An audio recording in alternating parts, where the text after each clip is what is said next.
Welcome back, my friends, to PMP Exam Fast Track. This is where we're going to put everything together in one pretty bow. So we've gone through people, process, and business at a very high level. Now I'm going to show you some intricacies of detail and how to think. Get a paper and pen because it's going to go by very quickly, okay? Contrary to what a lot of people think, the PMP exam is not based on a PMBOK. It's not based on one book.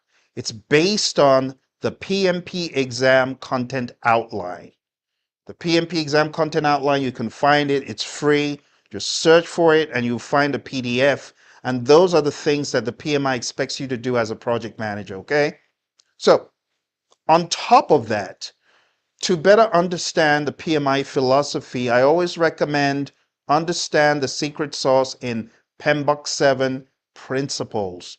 So I'm first of all going to go over the way of thinking, okay? The mindset. It's embodied in PMI principles.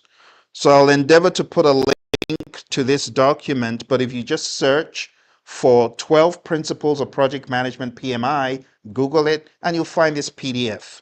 So let's go through them one by one. Number one, it said stewardship. You got to be a diligent, caring, and respectful steward. That's number one.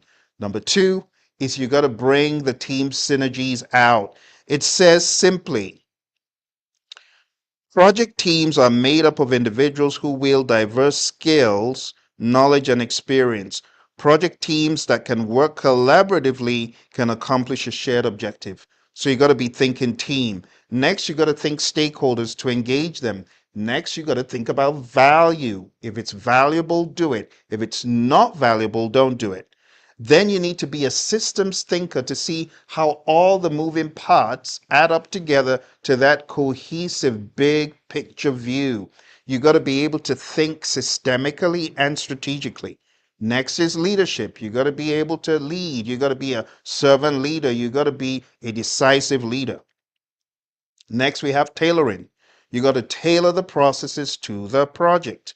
Next, we have quality. You need to have a quality mindedness, fitness for use, conformance to requirements, customer satisfaction, and Kaizen. Next, you got to be aware of complexity. Complexity has to be tackled. It has to be managed. Complexity can be managed by being agile. So you got to navigate complexity. Next, risk. Always look for the best risk outcome, whether it's positive risks, negative risks, makes no difference. You got to choose the best outcome. Next is adaptability and resiliency. Adaptability just means being agile. Resiliency, I call it bounce back ability, to be able to bounce back. And that could mean you've built in enough redundancy into your systems, your process, your procedure, your thought, as far as a solution is concerned. And lastly, we have change. You got to enable change. Some people stay in the way of change, but we got to enable change to achieve the envisioned future state. So it's a mindedness.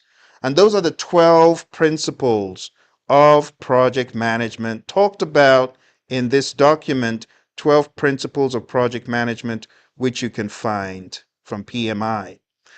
Finally, my friends, going back to the talk about the PMP exam content outline, it's broken into people, process, and business. And my recommendation for you is to hone in on these and to test yourself across people, process, and business domains. People has 14 tasks, process has 17 tasks, and business has 4 tasks. And the good news is if you go to pmpdoctor.com, you can sign up to take quizzes that will test you on each one of these tasks. And I'm talking about pretty rigorous quizzes. So each task has a quiz that's about 6 questions long. And by the time you have done all 35, you've pretty much done a PMP mock exam. But it's broken down into chunks of 6 apiece. Okay, so go to PMP Doctor. If you mean business, my friends, pmpdoctor.com. We will test you on all of these tasks and make sure you're ready for the exam. But let's jump into the domains very quickly. So, domain number 1, the people domain. This is all about conflict, number one, right? You got to be able to manage conflict. Remember in the beginning, when we first started this discussion, I talked about the Thomas Kilmann conflict mode instrument. You got to know that stuff. Number two is all about leadership. You got to lead the team. Okay. Number three is all about supporting the team members' performance. And in order to do that, you got to give them good feedback. You got to set them up for success.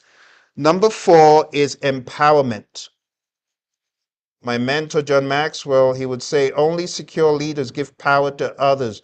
You got to empower the team. You got to empower stakeholders. You got to stop standing in the way of, well, I got to be there when you're meeting with stakeholder X.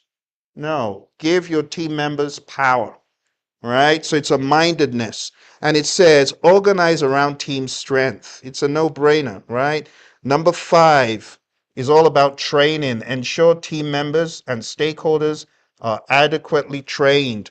Number six, you got to build the team. 5 stages of team development. You got to put on that hat. Forming, storming, norming, performing on a journey. Number seven, you got to negotiate project agreements. And you can negotiate anything. It doesn't have to be money, right? Negotiation doesn't always mean money, even though that's important, right? Number eight, oh, I skipped one. I beg your pardon. Number seven, that's a very important one. Number eight is negotiate project agreements. But number seven is address and remove impediments, obstacles and blockers. That's your job as a project manager. Number nine is you got to collaborate with the stakeholders. Remember what it said in the Agile Manifesto, customer collaboration over contract negotiation, right? Number 10, build a shared understanding. Understanding. Okay, that comes from transparency and dialogue. Number 11, engage and support virtual teams. Virtual teams. You got to do what is necessary to keep these folks engaged. Use the right tools, use the right techniques to keep them engaged. Number 12, define team ground rules. I just say ground rules. Ground rules live in the team charter. We also talk about having a social contract. You know, the word social contract, it sounds a bit foreboding, but it really just means a team charter. So you should have a team charter.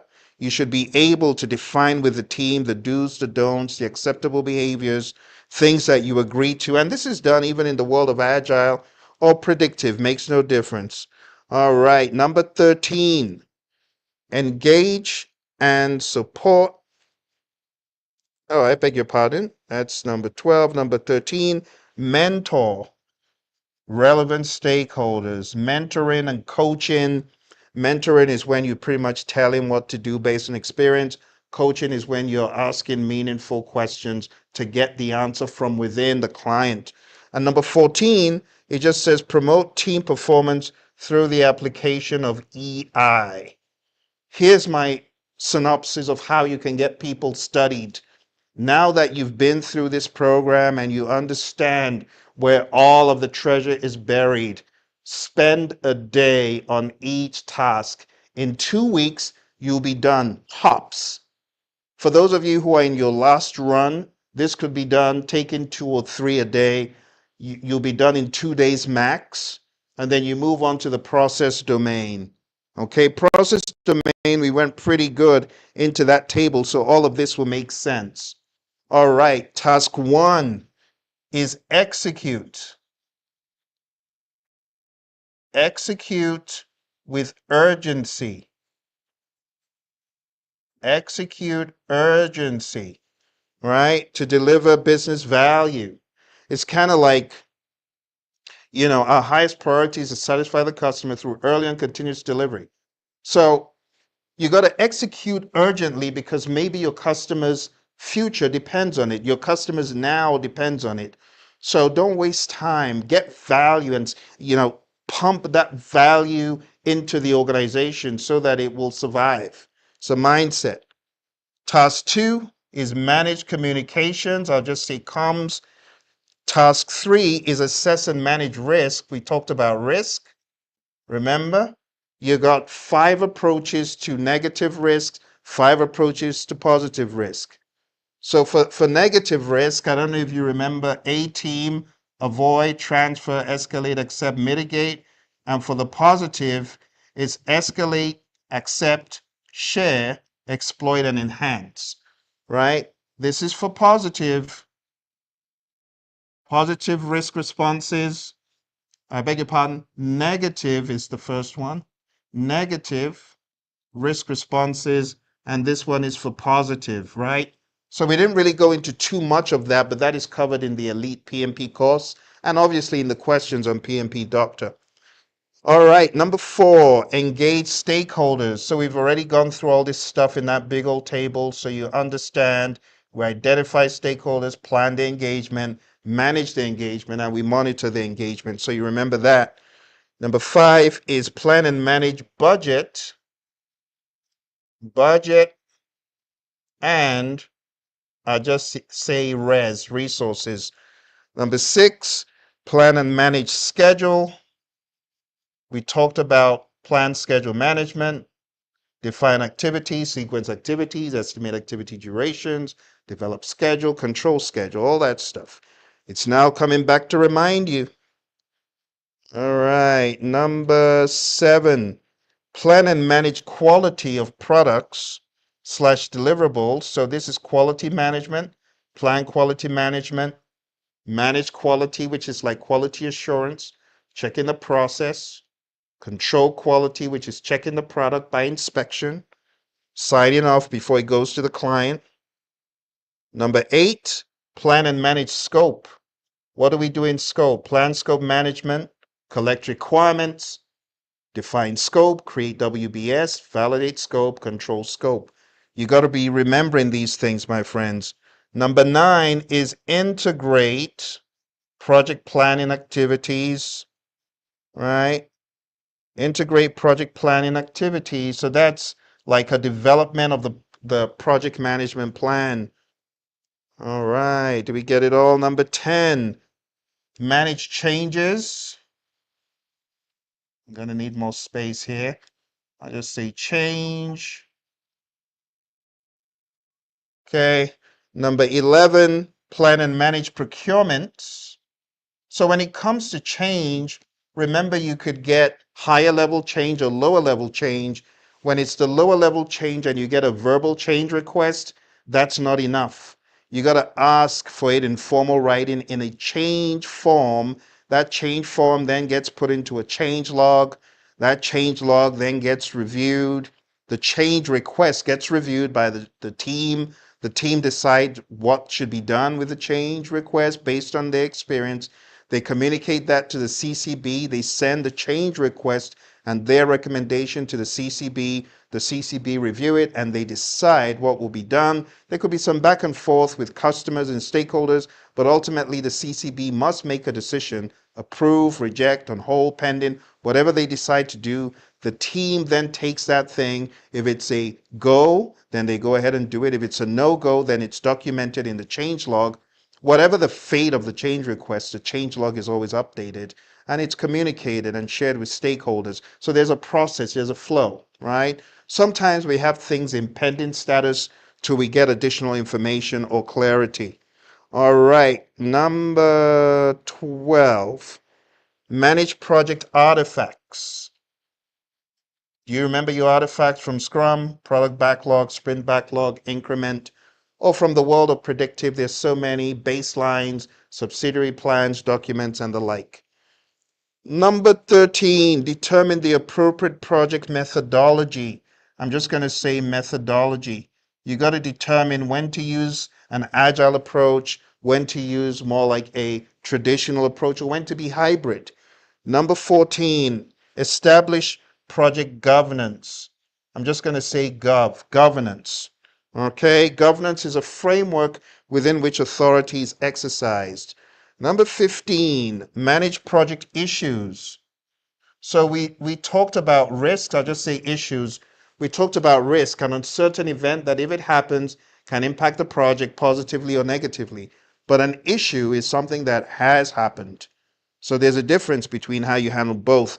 You got to put them in the issue log and you got to decide how to resolve them. A lot of times it's meetings, it's collaborating with team members, it's brainstorming, it's using things like Ed DeBono's 6 thinking hats. And if in the real world you're trying to solve these issues or problems and you don't have a framework, you need to get my book at digciv, digciv.com. Go to digciv.com, pick up that book because I have a framework, DigCiv, that helps you with problem solving. You first of all define the problem, and I have many tools I talk about in this book to define the problem, to identify the root cause, to generate alternatives, to choose the best alternative, and then to implement it. I go through all that in digciv.com. All right. Number 16. Number 16 is ensure knowledge transfer. So I'll just say knowledge, no TR, knowledge transfer. You got to ensure knowledge transfer for project continuity. And number 17, it just says plan and manage project or phase closure and transition. So I'll just say close. You got to manage that closure. All right, my friends, are you seeing how it's all stacking up? Again, you can take the process domain and you can hit one a day. Now think about it. If you're hitting one a day, you got 14 there, you got 17 there, you're just a little bit over a month. But if you follow the rigor in pmpdoctor.com, which has got all those quizzes, you're going to be able to strike off each one and say, yeah, I got it, I understand it, I know where this is going. And at the end of it all, we have a mock exam, another full set of new questions for you to take. We have 2 mock exams, and we have all of these itsy bitsy onesie twosie questions. So by the time you get done with pmpdoctor.com, you would have firmed up your understanding. Okay? Let's go to the final one. The final one is business environment. Number 1 is plan and manage compliance. You gotta understand, are we in compliance? If we're not, what is the risk? What is the penalty? Such and such. Number 2, evaluate and deliver project benefits and value. Ben and Val, 2 friends. Ben and Val, benefits and value. Okay. Next one that we have here after benefits and value is number 3, evaluate and address the external business environment changes for impact on scope. So I'll just say external ENV, external business environment changes. And number 4 is support organizational change. Org change. You got to support organizational change, understand how the project affects the firm, and understand how the firm affects the project. I hope you found value from this, my friends. We've been going for the past half a day. That's a long time. So well done if you've stayed this long. I look forward to hearing great news of your success. Take on each one a day, and before you know it, in 31 days, up 30, 35 days, you'll be done. I also have a curriculum, which, by the way, has videos that can supplement what we're going through now. And you can find that at pmp.pmradio.org. If you go to pmp.pmradio.org, you can sign up. Well, not sign up. You can watch for free. You no need to sign up because it's on YouTube.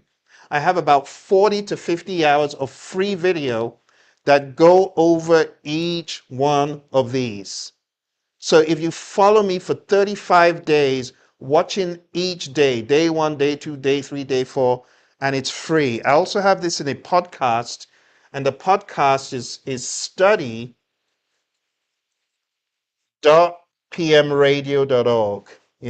So pmp.pmradio.org is the videos, study.pmradio.org is the podcast, and honestly, you have all the resources. I even ask you questions every day and ask you to answer them. So you have so much stuff. There's actually no excuse anymore. I wish you all the very best as you prepare. Smash that like button if you haven't already. And I really wish you all the best. Just keep checking the channel, the Praizion channel. My Instagram is Project Management Coach, the handle at Project Management Coach. And you see me all over social media. Just find me on LinkedIn as well. Okay. I wish you all the very best. This has been a journey for me for the past 2 decades. I got certified in 2005. This makes it 20 years. See, so I ain't playing games. I need you to be certified. Carry the torch on. Keep doing great stuff in the world of project management, but you got to get certified first. We got to get you to be a PMP. You understand what I'm saying? We got to get you to be a PMP. And I know you can do it. You just got to daily hit those things. All right. Thank you very much, my friends. I'll see you soon. Bye for now. Well, before we go, now is a very good time for you to send in any questions because I know some of you might have questions that have gone untackled because this exam is quite a behemoth. It's quite big. And as a result of its size, you know, we we normally have questions that go unanswered. So if you have any questions, now is a very good time. I've got a few questions for you though. Have you read this book? If you have not read this book, I want to encourage you to read it. It's the Agile Practice Guide. PMI have their own secret sauce when it comes to Agile, especially pages 91 to 95. You want to make sure that you tackle those. Okay, that's the first book. The second book that I tackled today very quickly is this one. It's called PMBOK Guide 7th edition. Now, the 7th edition has the principles in it. If you are going to choose anything to read from this book, I would say definitely read the principles. If you've not read any PMBOK guide ever, perhaps glancing through the domains wouldn't hurt. But to be quite honest, my ideal PMBOK guide, especially for the predictive piece, would be this. Okay, so I would choose this over this. So the summary is this. The two books that I recommend that you read for the PMP exam, if you really wanted to read any books from PMI, would be these two. It would be these two. These two are good, very robust, very wholesome. I know a lot of people are saying don't read this anymore, but I beg to differ. I've been scouring social media and I've found a lot of people are still reading those two and attributing the PMBOK 6 and the Agile Practice Guide to their success. So if you read those two, you won't go wrong. Okay. So over the past number of episodes, so many episodes we have covered. And if you haven't watched the episodes, go onto YouTube.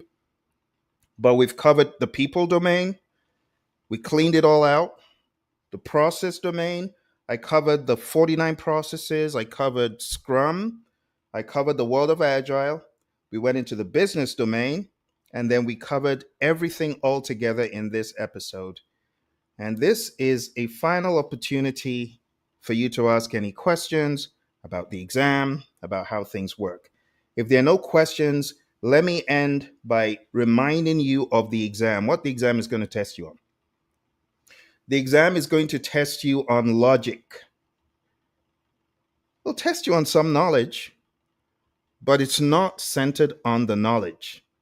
It's centered on the logic, which means you need to know how to tackle problems. And that's why today I'm going to work with you on getting a problem solving approach. So it's not over. I see some of you taking off. Don't take off.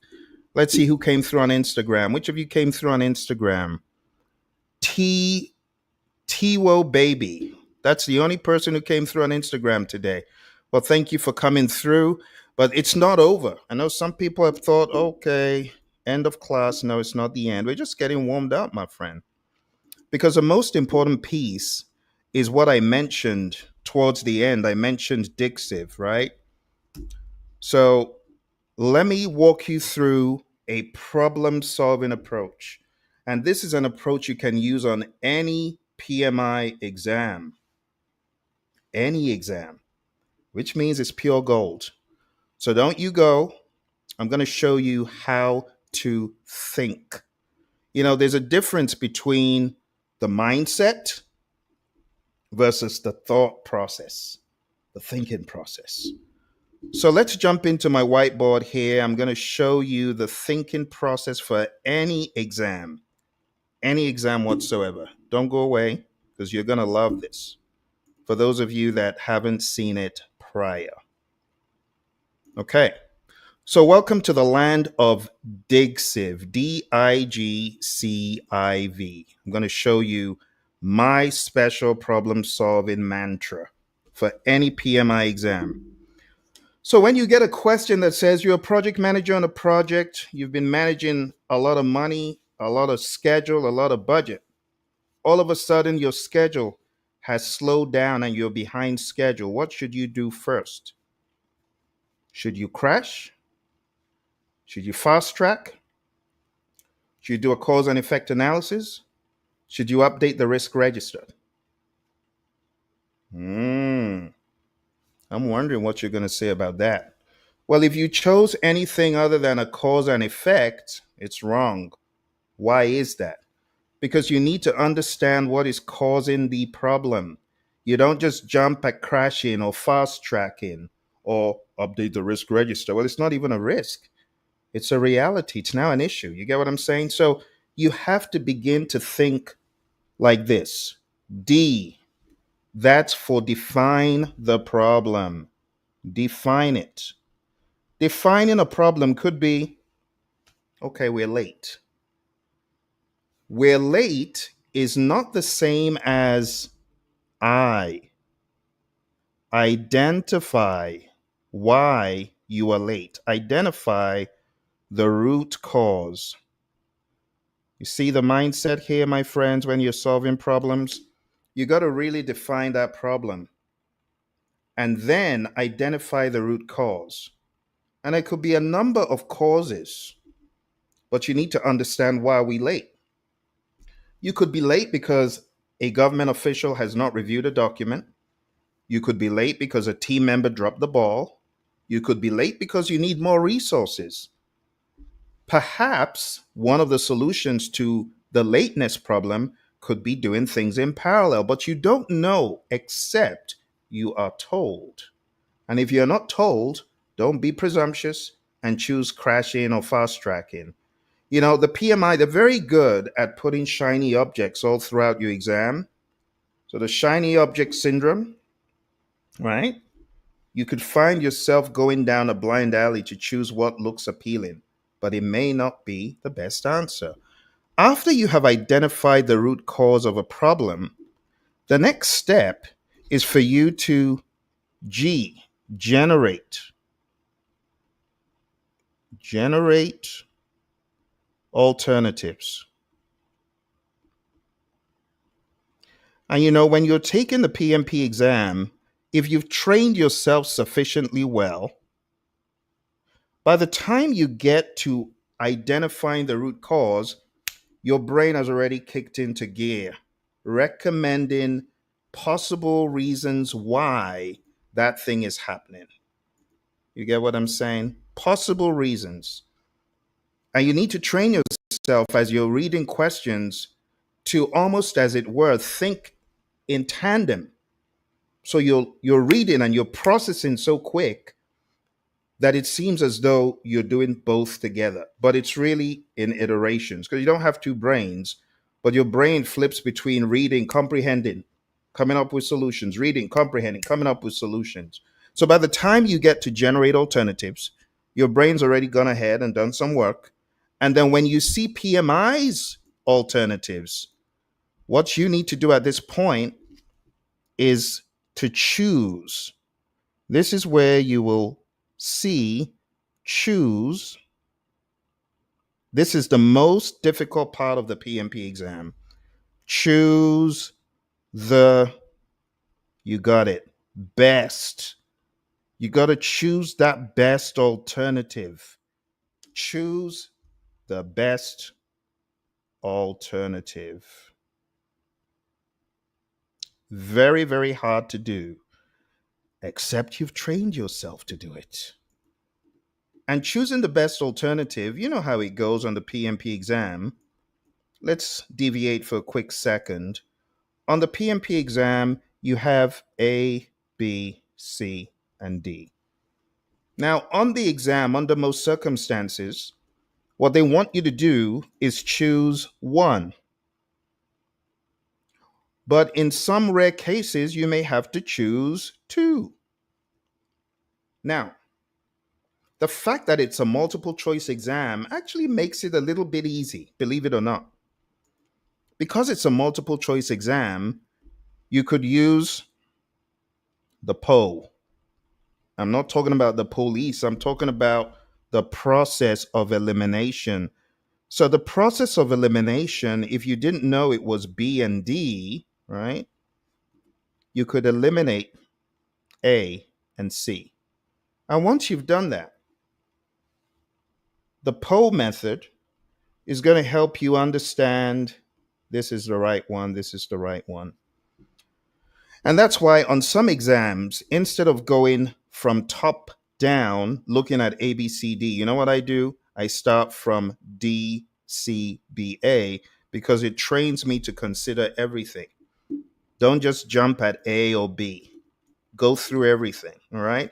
So this is what I'm teaching you here is the mindedness to answer questions on the PMP exam, okay, or any exam. This is how to answer questions on any test. Now, when you've chosen the best alternative in your mind's eye, you have to implement. In the real world, you will actually be able to do this in problem solving, but on the exam, you have to test, validate your reasoning. So you go through it mentally and say, does this solve the problem? So, what are you implementing? The alternative. But what exactly should you do while you are considering this on the exam? Let me show you the number of litmus test questions. And some of the litmus test questions are as follows. Does this solve the real problem? That's a big question that you got to ask. Is this presumptuous?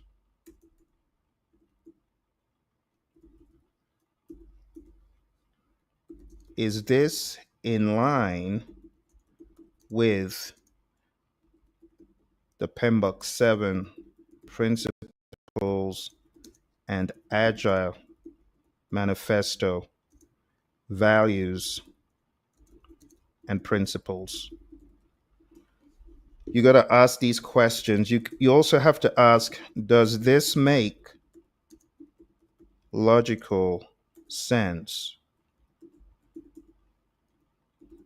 Does this make process order sense? It's like someone saying, well, you got to develop a project charter before you work on a business case. Of course, you know that's wrong, right? So you got to ask, does it make sense in the flow of things?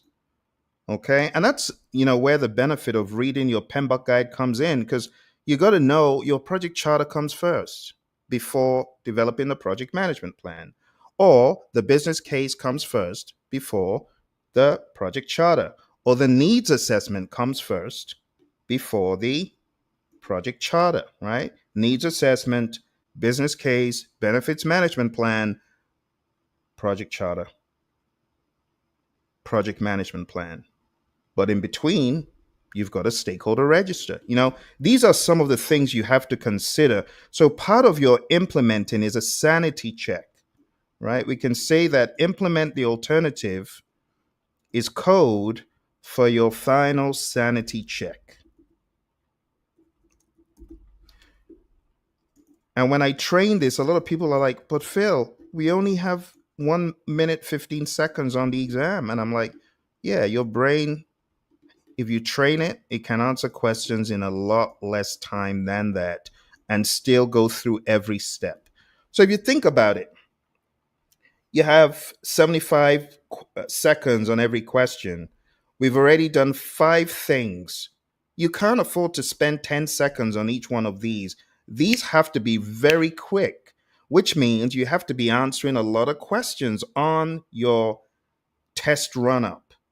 You see, I know a lot of you are pounding on the study hall, and honestly, it is the repetition that is seeing you through because you're training your brain to be quick. Don't feel that the questions are worth the salt that they're around. They're really not. Questions are not that great, but what is great is your process for being a repetitive test taker of those study hall questions. That's really what's kicking in. So when you get to the exam and you see questions that are so far removed from study hall, they're easier and they're more sensible. Why is that? Because PMI pours more resources into the real exam and the crummy little study hall. So don't get bent out of shape thinking that, oh, it's going to be exactly like that. No, it's not. It might be long, right? Some of the questions might be long, but what is going to make you pass the exam is the repetition. Your brain is now being trained to define, identify, even though no one's taught you those steps, but now you know the steps, you can now figure out how your brain is thinking. How did I arrive at that answer? Sometimes I ask my students, how do you arrive at that answer? And, they're like, oh, I don't know. But when I show them this, they're like, it was in the implement that I knew my initial answer was not right. One other thing that I do with the implement alternatives part that helps a lot of people on the exam. In fact, if you look on YouTube, let me see if I can find it. One of my students was taking the exam, and it's very very interesting. Let's see if we can find it. Let's type in Anne Praizion. Think we'll find her lessons learned if we look hard enough. Maybe I'll come back to this towards the end. But Anne took the PMP exam and she had, let me give you the breakdown of what happened. She had 40 questions and 10 minutes because this is a very fascinating occurrence. Can you put yourself in this position? 40 questions, 10 minutes. Just search the Praizion channel when you get a minute for Anne's lessons learned. You'll probably find her lessons learned. But can you imagine having 40 questions in 10 minutes and still passing the PMP exam? Do you know what she did? She used the PO method. She used the PO, process of elimination. Just that, just the process of elimination to answer almost a quarter of the questions. Can you imagine that? 40 questions in 10 minutes. It's pretty sick. So when you think about the implement the alternatives part, my friends, you got to ask these questions. Does it solve the real problem? But do you know what really helped her the most? These ones, these validating questions, this one especially. Because if it's not in line with the Agile Manifesto values and principles, it's likely why are you choosing that one, right? So those that are against the grain don't choose. And this is what a lot of my students have done over the past number of years since I started training the Dixiv. The Dixiv has really helped them. Here's the final one. Final one. Final thing you got to do after implementing the alternative, verify. So V is for verify. Verify that it actually did work. And this is a final, very, very last, verify the alternative worked.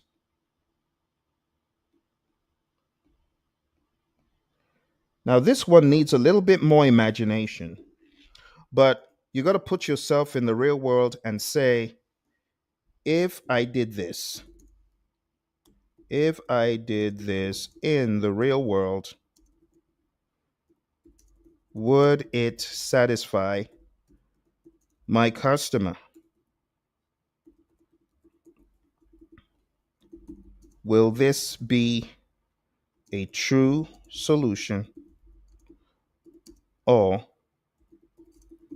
not helping at all?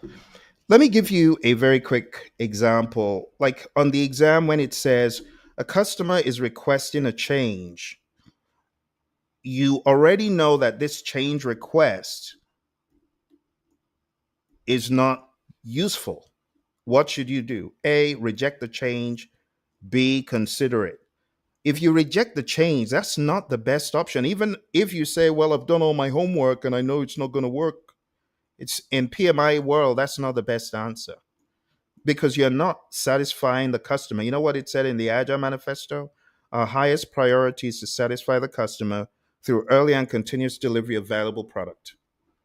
So you got to follow all of these, my friends. And when you get to the verify, and if I did this in the real world, will it satisfy my customer? Will it move things forward?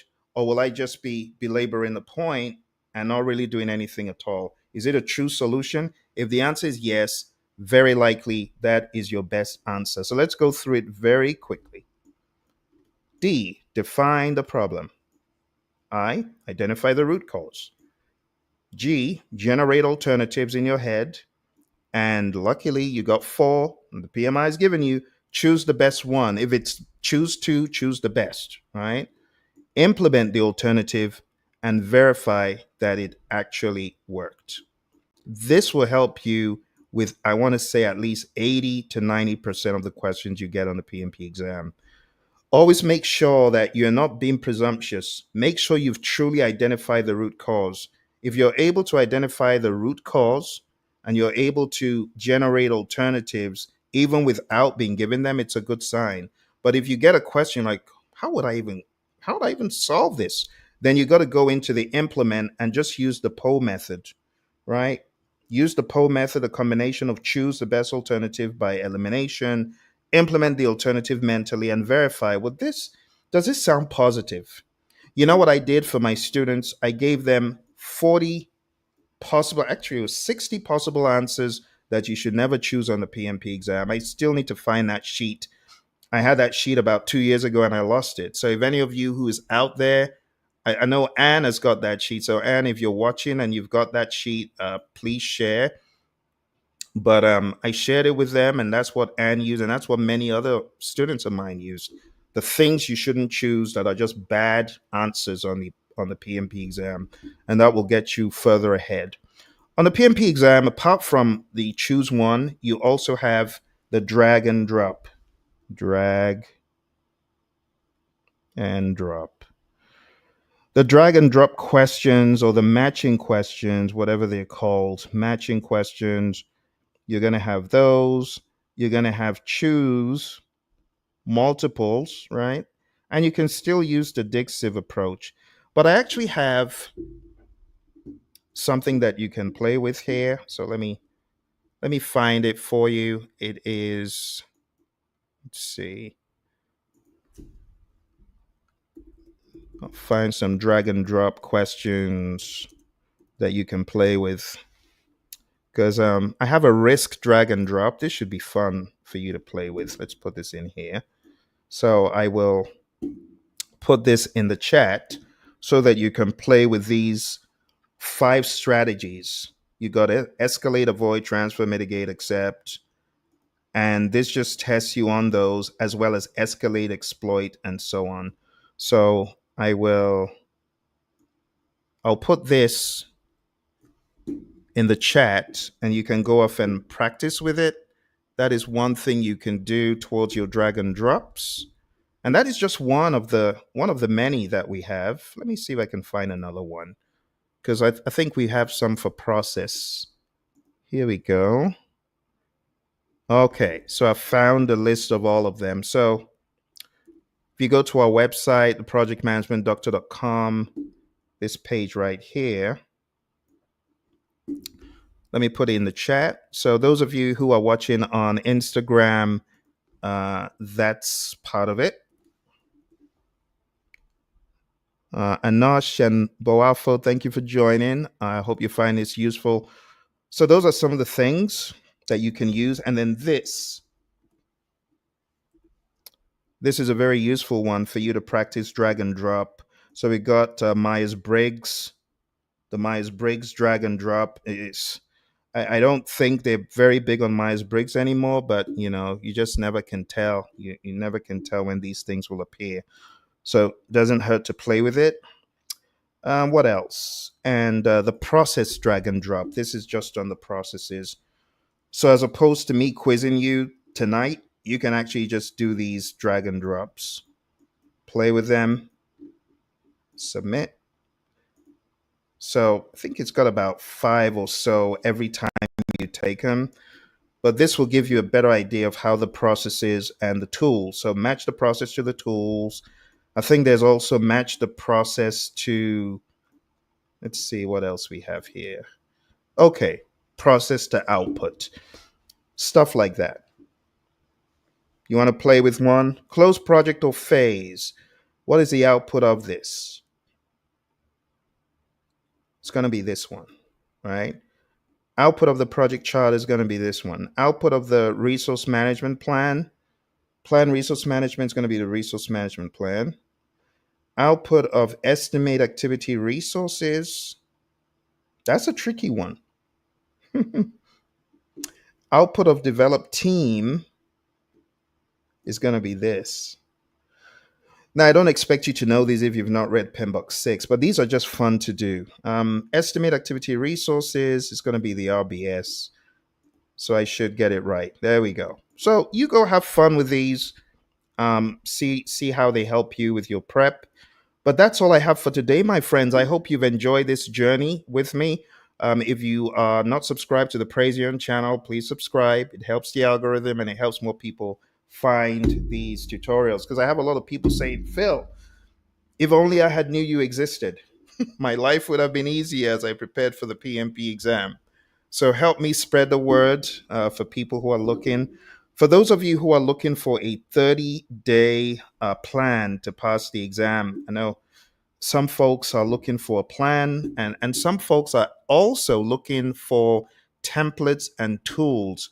Well, this is your fortunate day because this right here is a page where you can download tons and tons of free project documents. Let's click on that. You see all these project documents, they are all here and you can download them. These project documents were originally put up by the CDC and then they took it down. But very fortunately, I had saved many of them over the years. I was a raving fan of what the CDC had. So the CDC documents, project charters, stakeholder registers, kickoff meetings, risk stuff, all of these I was, as if I knew. As if I knew.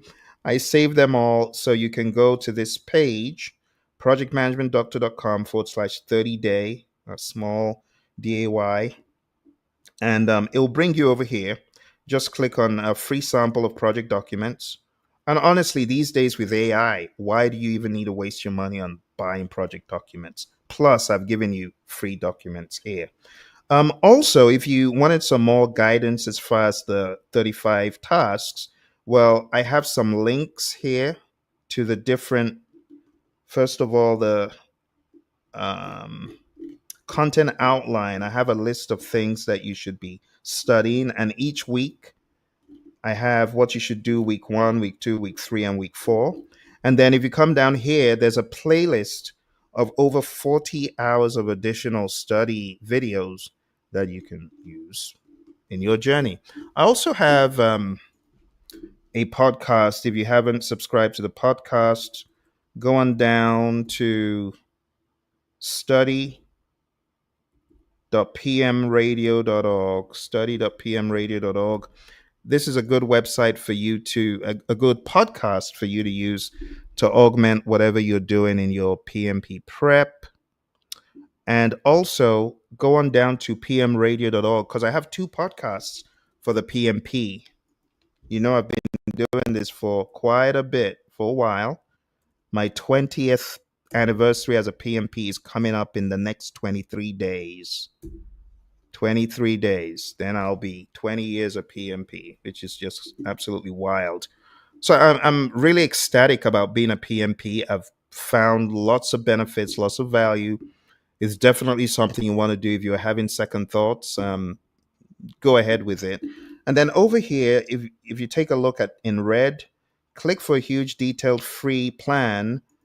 Just click on that, and it's going to open up my immersion plan that will help guide some of you who are you're just floundering. And I don't blame you. It's not your fault. It's because the exam has too much stuff. It has too much stuff. But this will help you frame your thoughts, your intentions, and directions. And the funny thing is that the study guide itself is 64 pages. Isn't that crazy? This is a plan. This is just a 30-day plan. Was it 40-day plan? Which one did I call it? 30 or 40-day plan? I don't know. But let's see at the beginning. I've done so many. Okay, 30-day plan. 30-day plan. I've done so many of these over the years, but I begin to realize a lot of people seem to be in a hurry, and my intention of doing a 30-day plan was to help those of you who might be so desperately in a hurry and in a rush that you don't want to spend 45 days or 60 days. But if I was going to do this all over again, I would spend the time I did. So for my PMP exam, I spent 6 months. I spent 6 months. 6 months. Think about that. But look at me today. I know the entire set of 49 processes inside out. I know a lot of the stuff that's buried in other PMBOK guides because I truly read them. And I want to encourage those of you that are PMPs, the eighth edition is coming out. Have you left your commentaries? I think today is the last day. It's probably even expired. I think it expired on Eastern time. So you probably won't be able to leave any comments, but you can check if you got that message from PMI. So I'm very big on being a voice for the community because the next edition, the eighth edition, when it comes out, it's not going to be as big as this, but it's going to have new stuff. I'm not a fan of a lot of the new stuff I've seen. I'm not. But that's for a different day. I hope you enjoy this, my friends. Thank you all very much. Let me share this final link with you so that you can download my 30-day plan. Those of you on Instagram, the Instagrammers, let me put this in here for you. All right, that's the free link. Download the plan. What else do I have here? And then the page itself, the 30-day page. I think I shared that with my YouTubers and the LinkedIn people. All right, there you go. All right, and Instagram people, here you go with that 30-day. All righty then. Well, thank you very much for joining me. I wish you all the very best. You take care, and honestly, get certified. It'll pay off in the long run, and you'll be glad you did.